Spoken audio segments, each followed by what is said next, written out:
A few weeks ago, I told my audience about a new opportunity, and you guys seem to love it. They sent me the numbers, hundreds of signups, and thousands of dollars invested because I talked about how ordinary folks can invest like the billionaires of the world. How? By investing in multi-million dollar artworks on Masterworks. This fintech platform has been featured in the Wall Street Journal, Fox Business, Bloomberg, and more.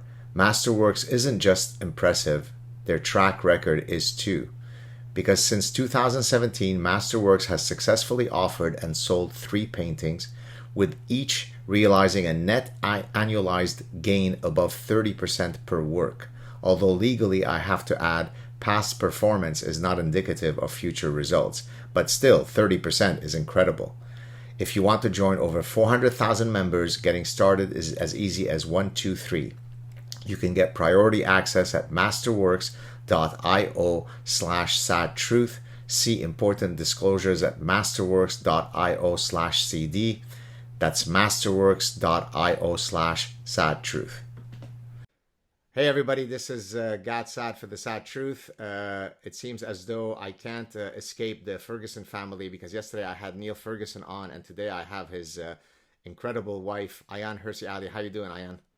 I'm doing great. Thank you, Gad. Great to see you. Likewise, likewise. We of course we've known of each other's work. We follow each other on social media, but we've never had a chance to meet. So it's a big thrill for me. I have always been amazed by your unbelievable courage. We'll get into that in a second, but let me just introduce you for a second. So you're a fellow at the Hoover Institution at Stanford. You're the founder of the AHA Foundation. I think it was in 2007 you founded it. You're an activist, an author, a former politician in the Netherlands. Your books are the following: The Caged Virgin, Infidel, Nomad, From Islam to America, Heretic, Why Islam Needs a Reformation Now, and your latest book, Pray, Immigration, Islam, and the Erosion of Women's Rights. Did I get all that right? Yes, you did. Okay, so I thought I would start. I mean, I hope you're not too tired of repeating your life's trajectory, but for the people who may not know you, can you give us, a 5-minute synopsis of your life? Gosh, this seems like a long time ago. So I was born in 1969 in Mogadishu, Somalia, and I'm now 52 years old, and I live in California in the United States. And in those 52 years, I lived in Saudi Arabia, Ethiopia, Kenya, and then when I was 22 years old, I went to the Netherlands. So that was my first encounter with the Western world. And for me, I think that's a big deal, having left what's called the developing world, or in the case of Saudi Arabia, a theocracy, and then coming to actually the developed world and free democracies. And then from 1992 onwards, I went to the University of Leiden, and I mentioned this because I'm just filled with a great deal of gratitude for the quality education I got at that institution, and then went on to serve in the parliament, the Dutch parliament, and then from there made my way to the United States, the American Enterprise Institute, and from there the Belfer Institution, and now I'm at Hoover. Now, in a nutshell, that's sort of my education and career and the countries that I lived in. But I think more the things that people are interested in is that I was raised a Muslim woman in a Muslim household, and I could have obviously just, remained in agreement with everything that my father, and in particular my family, and in particular my father, had set out for me. But I didn't do that. My father forced me to marry a man I didn't want to. I repeat that this is very common. It's not something unique that happened to me. And I didn't agree with that. And I found an opportunity to get away, to run away. And luckily for me, the man I was married off to lived in Canada, where you are. He was in Ontario, I believe. But instead of going to Canada in 1992, this is about 30 years ago now, instead of going to Canada, I went to the Netherlands. I asked for asylum. I was granted asylum. I learned the language. I did all sorts of odd jobs. And everything for me was actually quite average until 2001, When, September 2001. That's when 9/11 happened. And that then, I mean, I was attracted to public service. I was attracted to think tank work. But what happened on 9/11, 2001 was so sensational in a way. I mean, for those of us who lived through that time, it's had, I would say, a major impact on my life. So prior to 2001, had you interacted with Islam in a way that already got you to a trajectory where you were questioning elements of Islam, or is it, seeing the buildings go down and it being attributed to Islam that sort of drove you over the edge? Well, I think I was the kind of Muslim who voted with her feet. I left my Muslim family and I ran away from the lifestyle of a Muslim girl, Muslim woman. But I didn't really question Islam or God or the Quran or the teachings of the Prophet Muhammad. I just quietly left. And I identified as a Muslim until 2001. It's only after that event and after I started taking a position and saying, okay, what these 19 men did is horrifying to me. And then I had to not only respond to the horror of the attack and bringing buildings down and the destruction and killing innocent people, I also had to respond, obviously, to the morality of whether I agreed with that type of edicts from. They were saying, this is what the Quran said, this is what Muhammad said, and so first I had to establish, is that true? Which was far more dangerous than my attitude towards the horrific attacks. And I, on an empirical level, what these men were saying about the Quran and Hadith, that was correct. And as a Muslim, for me, the moral question was, if I disagreed with that, what did it say then about my faith in Islam? What did it say about my faith in the Quran? And that's where I reached. That's really only then did I take what you would call a stance to actually think about these things. Now, I keep referring to the University of Leiden. And I wonder, had I not spent those 5 years at the University of Leiden, would I have been capable of actually questioning the philosophy of Islam, the theology of Islam, and would I have reached the same conclusions? Why? What was specific about Leiden? Sorry? What was specific about Leiden that gave you that ability to do so? Well, it was 5 years where they taught us how to think and how to think critically about things and how to not duck difficult questions, but actually go to difficult questions, whether these questions are moral or economic or political or social.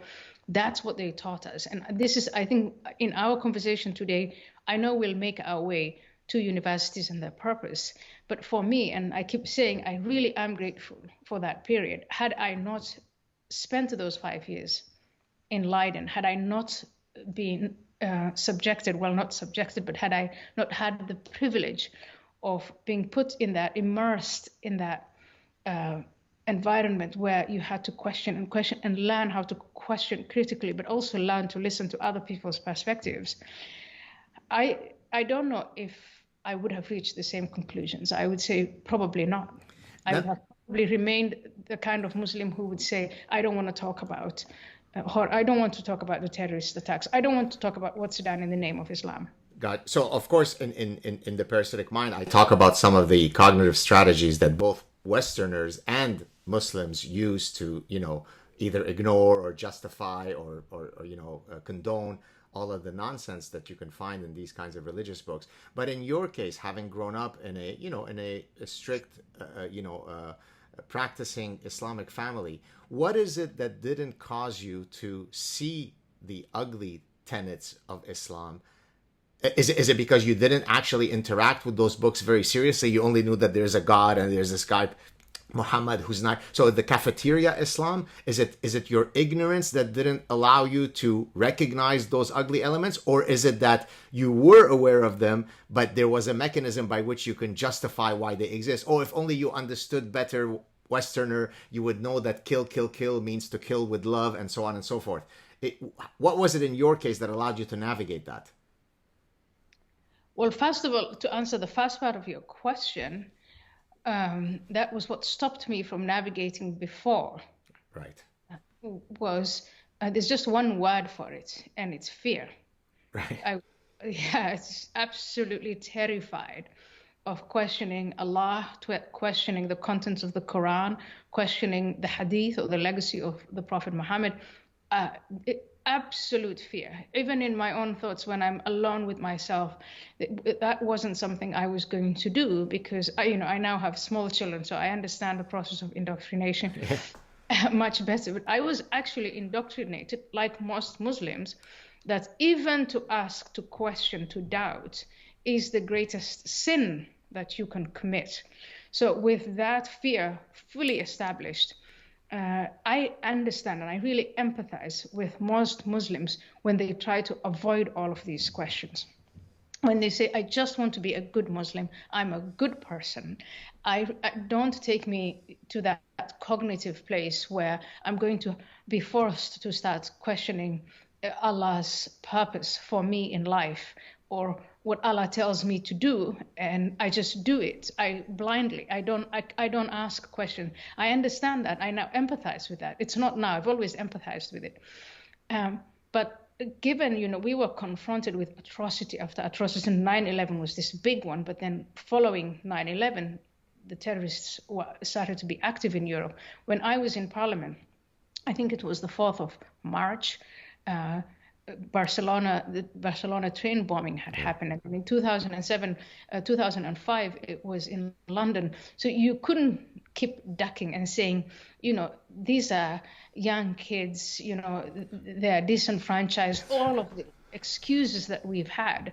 There was a time, I think, morally, when as a Muslim, you were forced to say, I'm not only going to condemn the actions of these young people who are committing these atrocities, I'm also going to start, facing the religious and theological principles that inspire and often command these young men to commit these atrocities. Yeah, in chapter 6 of the Parasitic Mind, the chapter is titled Ostrich Parasitic Syndrome, because you bury your head in the sand and you let parasitic ideas destroy your capacity to think.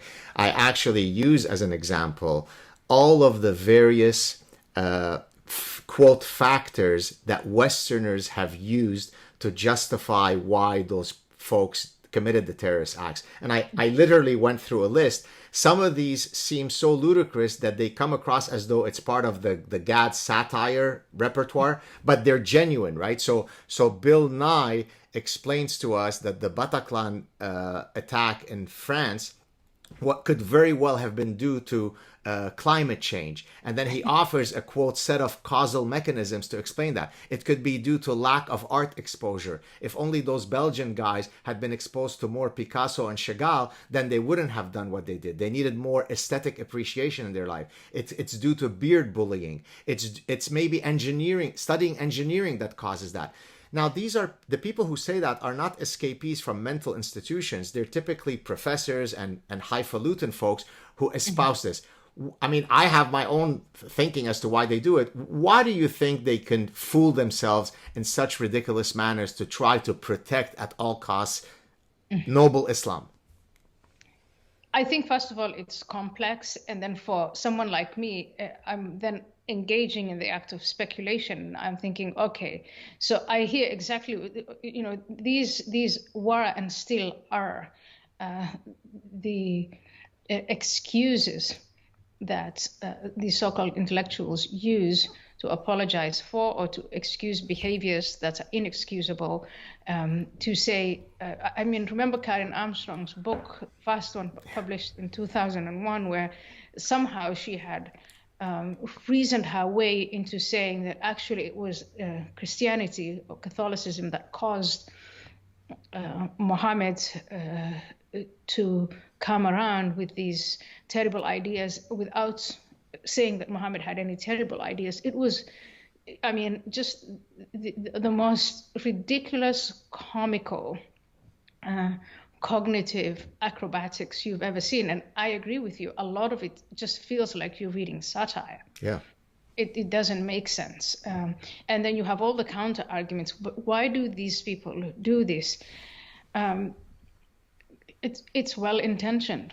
It comes from a good place. These intellectuals who are making these excuses, I mean, some are cynical, but I would say most people, they really just want to be seen as welcoming and warm towards Muslims. They don't want to be seen as xenophobes.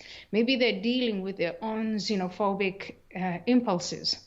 Some of the things that strike me in Europe and even here, the biggest apologists for Islam and for Islamists among Westerners are people who are white, they're straight, they're in the middle class sector in terms of their income and highly educated, and their friends, their spouses, their whole world is a bubble. So in their daily practice, they actually are xenophobic. They don't really encounter Muslims or the problems that Muslims have, but they're very, very vocal in telling the rest of us that we are the ones who are bigoted, and we are the ones who are causing trouble. And at times, you can just say, what was Shakespeare's, the lady does protest too much. That's right. So I think a lot of these intellectuals, they do protest too much, and they do project all sorts of problems on the average man and woman, just engaging in commonsensical scrutiny of Islam. And they project all sorts of issues that they have. I mean, I don't want to change the subject, but it reminds me of this woman, Robin DiAngelo, who has declared every person is a racist. But then when you read her work, she's a raving racist. Yeah. And I think that it does make one feel good to project that. I think these people actually, they're afraid of Islam more than you and I are. Yeah. But they project their, psychological fears on other people and say, no, you are the one who is. Why are you asking me these questions? You are the xenophobe. And what's galling to me is someone with your past, and I'm not sure how familiar you are with mine. We're Lebanese Jews who escaped Lebanon under imminent threat of execution. It wasn't very good to be Jewish in the Middle East when we were there. So I have had a very personal and intimate interaction with Islam. Arabic is my mother tongue. So in a sense, we're the nightmare for those who are apologizing for Islam, because you can't discount right. We're not Jim Smith from Arkansas who's just trying to feel good and virtue signal, because we can quote the passages, we can speak the language, right? So I mean, for you to delegitimize me, you have to basically argue I don't have a PhD in Islamic studies from Al-Azhar University. But short of that, you can't delegitimize me, because I grew up in that culture, I speak the language, I know Islam inside out, the doctrines of Islam. So that's what's so galling, is that the people who talk down to you, Ayaan, know probably 1/100th of what you know about Islam, and yet you're the bigot, you're the xenophobe, you're the Islamophobe. And I wish they could come up with something more clever than a phobia. Because in my case, for instance, of course, I am afraid of parts of Islam, but I know exactly what I'm afraid of, because I lived as a Muslim. I lived with Muslims. My parents are Muslim. My father passed away, but my family is still Muslim. And some of my family members are way more orthodox and radical than, I would say, the average Muslim. In my case, I know precisely who I fear and what I fear. And it is, I would say, quite empirical. But they will say, forgive me for interrupting you. Or leave the religion, you're going to be killed. I think that I take that very, very seriously. But they don't know. It must be the wrong Islam. So they come up with a phobia. Phobia is an irrational fear. It is not, people who are beheading other people, who are kidnapping them, who are throwing gay people off. I mean, the ISIS rule of parts of Iraq and Syria is not so long ago. And those people have actually shown us what they mean by establishing an Islamic state. And that was a state established according to the teachings of the Quran and the Hadith. They were trying to emulate the Prophet's years in Medina as much as they possibly could. And for me, because I grew up with those texts and I could see the execution of them, I know precisely what I'm criticizing. I also know precisely what I fear. I know precisely what I think of it. And what I find about the apologists is they really don't. They don't know what they fear. They're afraid of being afraid of all Muslims, which I am not, which you are not, because you know that I don't have to put this disclaimer everywhere. Not all Muslims are terrorists. I don't have to do that. I know that. They have to say that because they have no clue. And I think they are scared. And I think that they want to project their fear on us. But so to your point of, here's ISIS doctrine, here's Islamic doctrine, here's how my family acted when I was growing up. To each of those, they will apply the weaponry of the no true Scotsman fallacy, right? It's not, that's not a true Muslim, right? So Al-Qaradawi doesn't know true Islam. So the leading Sunni cleric is actually misrepresenting Islam. Osama bin Laden doesn't know Islam, but my friend who's named Ahmad, who eats prosciutto, who drinks wine, and who is gay, that is the true representation of Islam, right? So, I mean, how can you... Right? So it's very, very difficult to actually engage those folks because they are impervious to any kind of form of reasoning by which you can try to alter their minds. Yes, but they get mugged by reality, and that's what we've seen. Every time they make these claims, their beloved Muslim, whom they were just saying the other day, is wonderful, the Tariq Ramadans of this world. Yes. Yeah, people with their teachings in hand, they prove the apologists wrong. So what then happens in the public sphere when these people are mugged, the intellectuals are mugged by reality, is that their work is ignored. Right. So you have to ask yourself, where is the work that Timothy Garton Ash and Ian Buruma and Peter Obon and all of Karen Armstrong, where are they today? They've been rendered irrelevant. They had nothing to say of any importance. They decided they were going to dig their intellectual heels in denial. It didn't work. They were overtaken by the reality, mugged by the reality of ISIS. But do you think that the public policy makers, for example, who are designing our immigration policies, have they also been mugged by reality, or are they still walking in a stupor of unicornia? I think that they also have been mugged by reality. You see an adaptation to reality of some of these policies in France, in Britain, in Germany. I think what the public policy makers have to deal with, and this is, I think, built into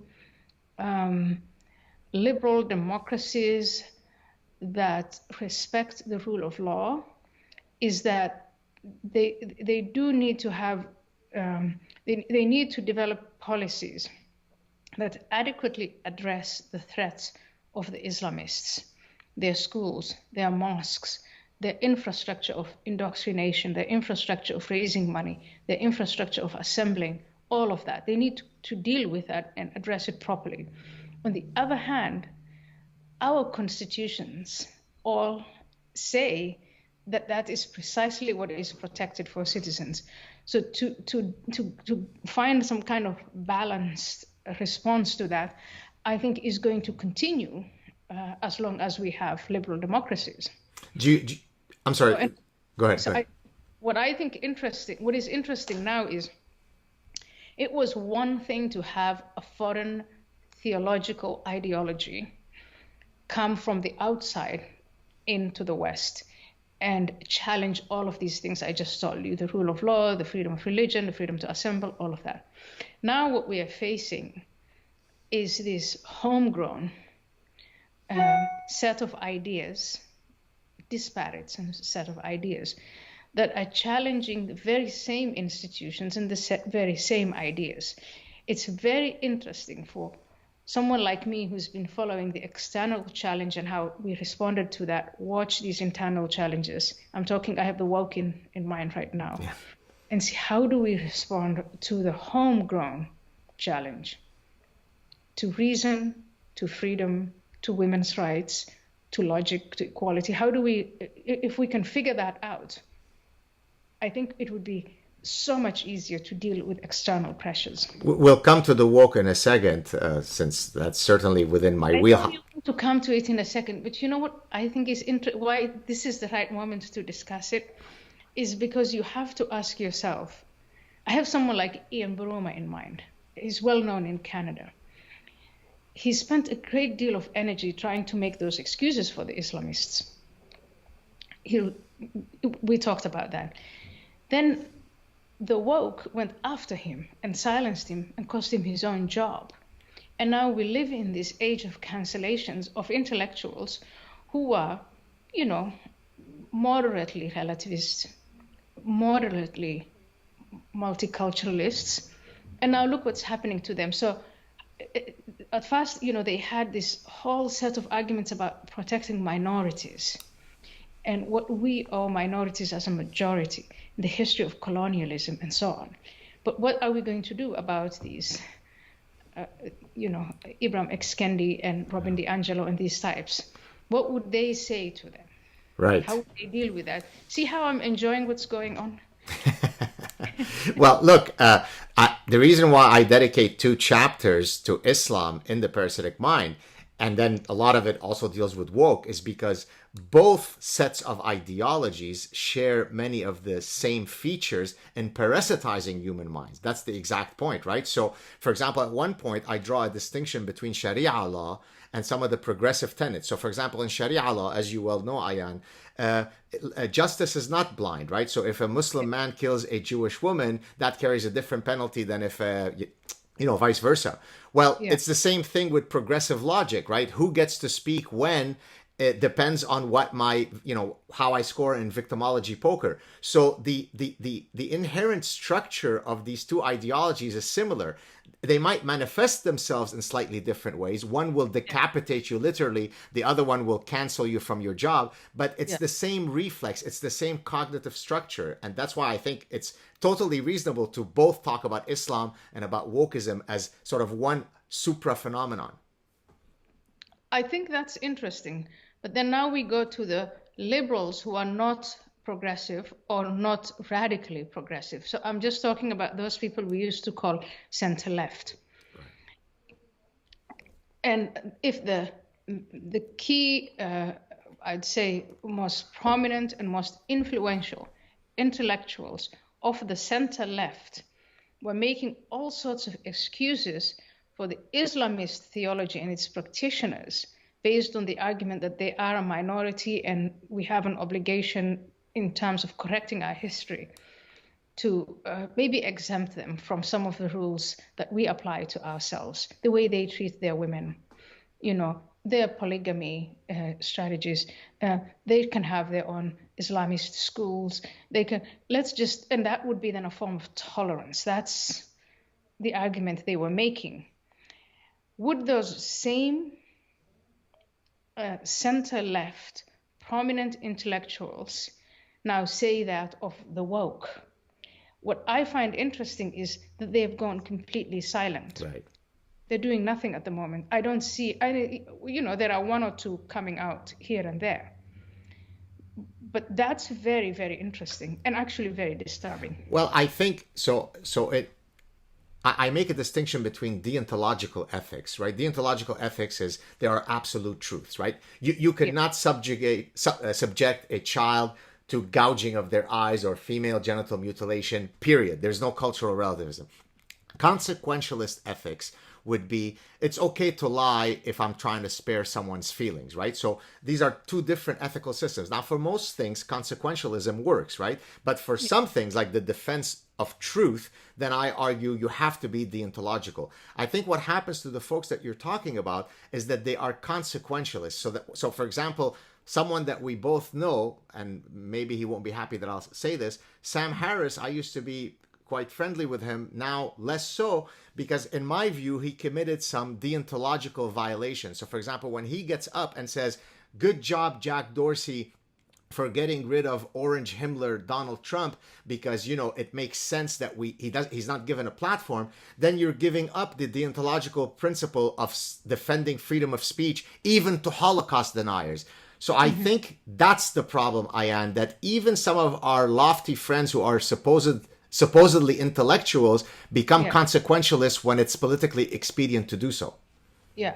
I will say to you, I love Sam Harris, Yeah. and he is my friend. And Yes. my attitude to my friends, very, very close friends like that, whom I love and admire, is it doesn't, for me, the friendship and the affection I have for them is not diminished because we disagree or because we have different views, at least not from me to the other person. Yes.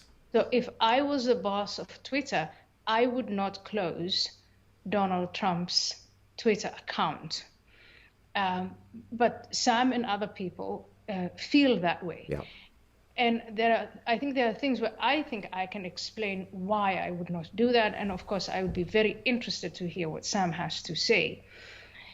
But I don't think that should affect our relationship, our friendship. By the way, our friendship was not affected because of me. He unfollowed me because I was apparently a Trump supporter. So I completely agree with you. If tomorrow he called me and said, let's get together for dinner, I wouldn't care and I'd be happy to do so. So I completely agree with you. Yeah, but I think one of the things, so we're going through a lot of things very quickly, but one of the developments we are seeing, I am watching with horror, with my Muslim background. It used to be like that. When I was a Muslim, if you questioned any of the basic Muslim tenets, if you said, I don't want to pray 5 times a day, there were consequences. And some of those consequences affected relationships to the point where parents would disown children because their children made a decision like, a young man coming out as gay, and the parents would say, I don't love you anymore. You're not my son anymore. I wish you dead. Wow. The whole concept of honor killings comes from this sorts of disagreement of the parent disagreeing with the lifestyle of the child based on religious edicts. So I'm very wary of saying someone has said something that horrifies me. That person is my friend, so I'm not going to have anything to do with them. I'm going to unfollow them. And I don't like that. And I see this development everywhere in the West. And it's just, it's wrong. Well, I actually argue. I use the principle from another Lebanese author, Nassim Taleb, who's got he's written the book on anti-fragility. Know him very well, yeah. You do? Okay, I just spoke to him. He's in Lebanon a couple of days ago by phone. So Nassim, of course, as you know, talked about anti-fragility. I apply it precisely to friendship, and I argue that friendships have to be anti-fragile, right? For us to be true friends, we need to be able to disagree on important things and then walk away shaking hands and still loving each other. So that's what the stressor is. It's the fact that you hold a position that's different from mine and we could remain friends. So if our friendship can't be anti-fragile, then it's not worth having it. I actually agree with you on that. And I think that it's not only anti-fragile, it's also very interesting for me to hear the other perspective. And I don't have to agree with it, but it's good to hear the other side. I think that if you want to, talk about, again, words that we throw out around these days, the concept of empathy is only if you allow someone else to actually say what they think and what they feel, even if it'll offend you or hurt you. I think that's empathy, is when you're prepared to listen to the other side. Right. Or listen to a dear friend who has a different viewpoint than yourself. You don't have to agree with them. Right. And that's very different from relativism. Exactly.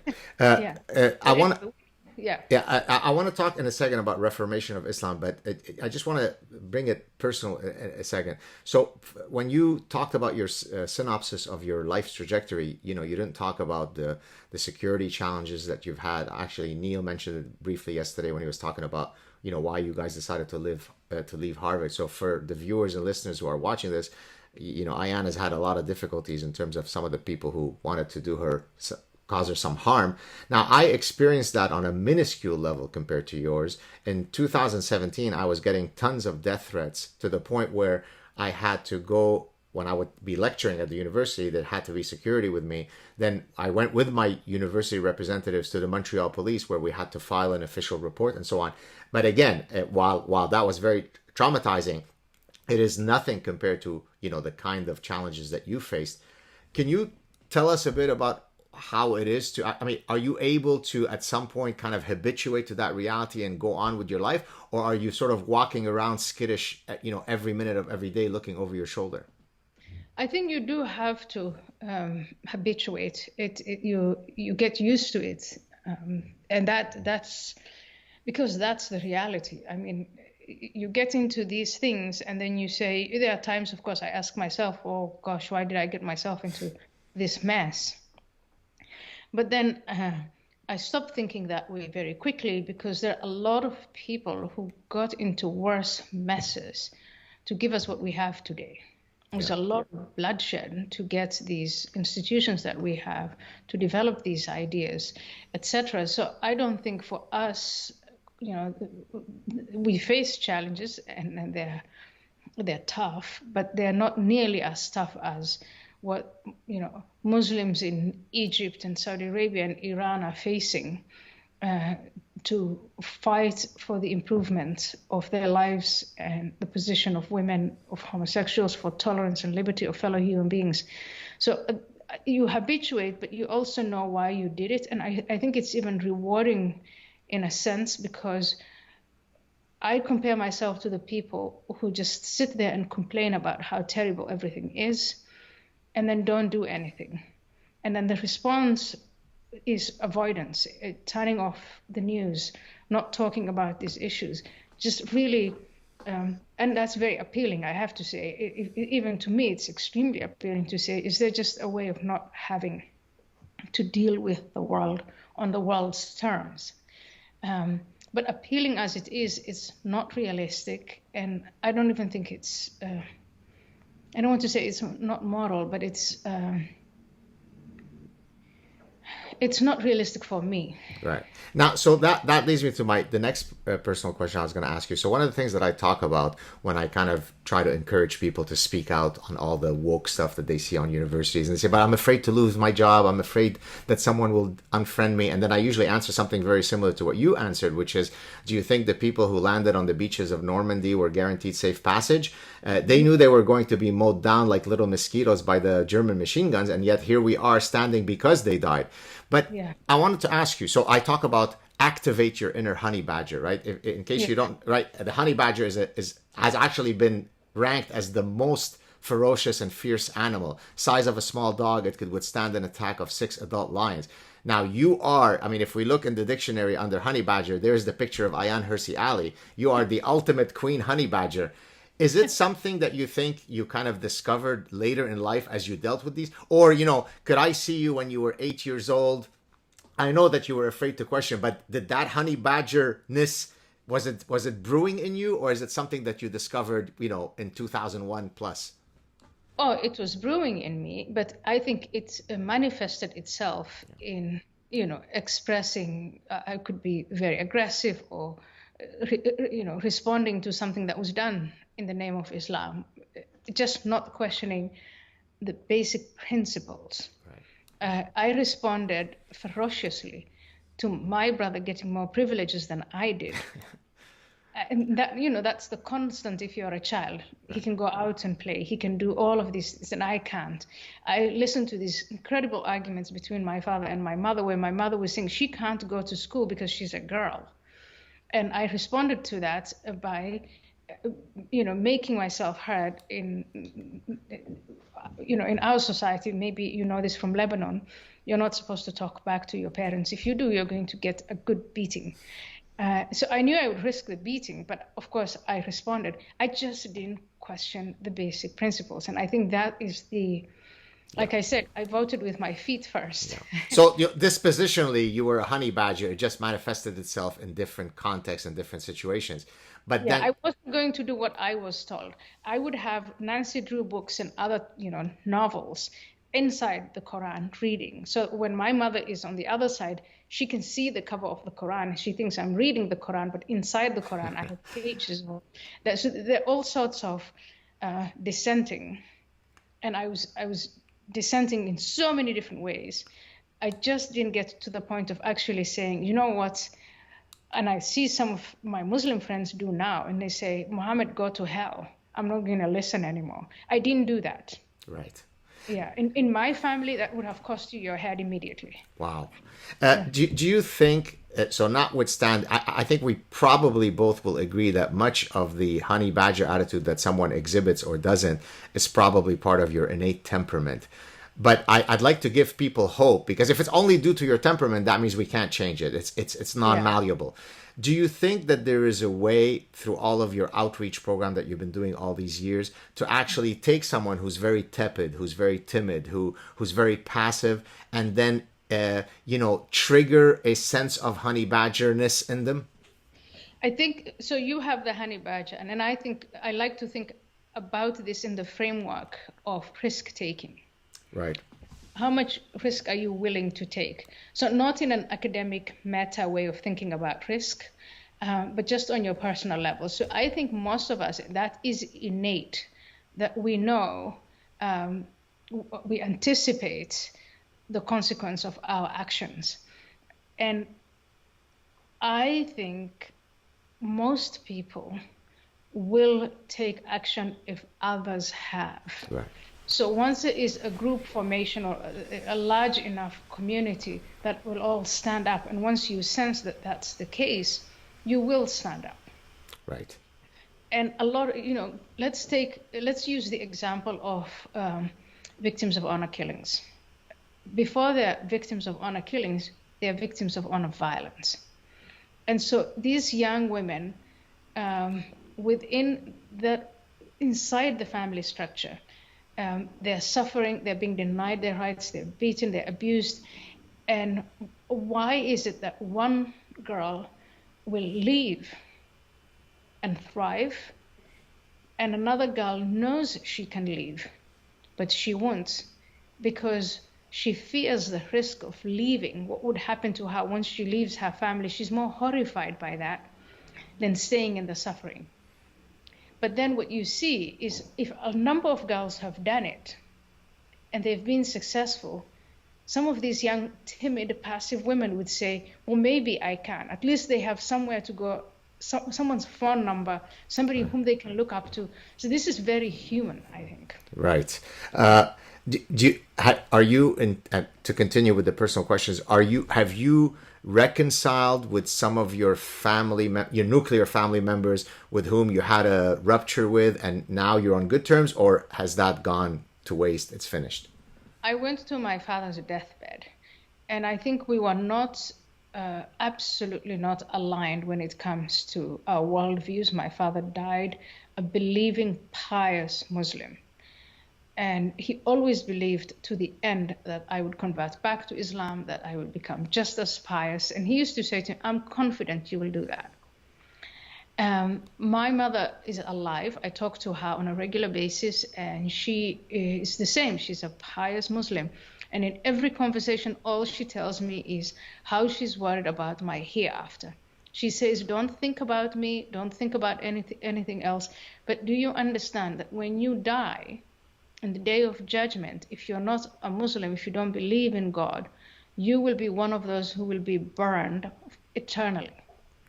And I can empathize with her thinking of it that way, because she's convinced that that's true. But I've stopped trying to convince her.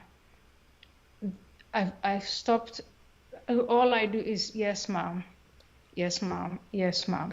And I think with age, with maturity, you kind of accept she's my mother. She's saying this because she cares. It's interesting because a few years ago she wanted me dead. Literally, because for her, some of the things I said and did in public was so awful that for her it was better that I died than to live around, give these atheist lectures, or lectures on why atheism is better than religion or Islam. To her, that was just fundamentally wrong. It is the worst sin that you can commit, and you have a child, your own child, committing that sin. So that's what she felt. But she is also a lot older, and now she's just in a place where all she does is pray. She prays every day. What about so let's forget the theological component. What about the fact that you married the white kafir Neil Ferguson? Would that not have caused some problems? Just in of itself. Forget about you didn't do anything else other than make that mate choice. Would that not have put us in hot waters? It would have, and it would have put me in hot water. I remember this was in 1996. I had a Dutch boyfriend, and when we started going steady and we thought this is a very serious relationship, I told my brother, and I thought my brother had hung up on me. It was back in the day when you had landlines. I thought he had hung up on me because on the other side was silence. And then when I said, hello, hello, are you there? I could hear through his breathing the tension in his voice. And he said, I want you to end this relationship immediately. And he hung up. So that was, there's never been any doubt. It's never been unclear to me that my, choice of partners is unacceptable, completely unacceptable to my family. But it's that they must be Muslim. They could be any race, but they must be Muslim, correct? They must be Muslim. Yeah, because yeah. I tested my. Ideally, they should be your cousin. First cousin, ideally, yes. First cousin, yeah. Ideally within the clan. Right. But if you're going to do it, then please convert whoever you're going to marry into a Muslim. And that, again, also is a thing to time and to being stubborn. I think my brother, all members of my family, they know that I'm not going to go back to their side of the argument. So at this point, what's left for them but to accept? Right.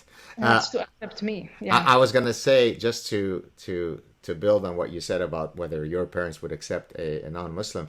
I once, many years ago, asked my parents, it's not only Muslims who are tribal about, these kinds of issues, of course.